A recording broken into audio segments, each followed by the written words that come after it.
Hello বন্ধুরা, তো আজকে দেখো মাছের ডিমের বড়া বানাবো। তো তার জন্য দেখো মাছের ডিমটা নিয়ে নিয়েছি, আর তারপরে একে একে পেঁয়াজ, লবণ, হলুদ, লঙ্কা, আর এখানে আছে কাঁচা লঙ্কার কুচি দিয়ে দিলাম। আর দেখো বেসন দিয়ে দিয়েছি কিছুটা পরিমাণ, আর দিয়ে দিলাম ধনেপাতা। এরপর এটাকে ভালো করে মাখিয়ে নিলাম।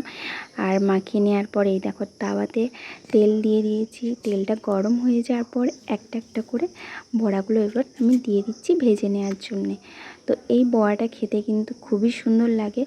তোমরা চাইলে বেসন না দিয়েও করতে পারো, কিন্তু বেসনটা আমি এই জন্যে দিয়েছি কারণ ডাইরেক্ট ডিমের বড়াগুলো তেলে দিলে একটু বেশি ফাটে, তো এই জন্যে বেসনটা দিয়েছি। আর বেসনটা দিলে খেতেও টেস্ট লাগে।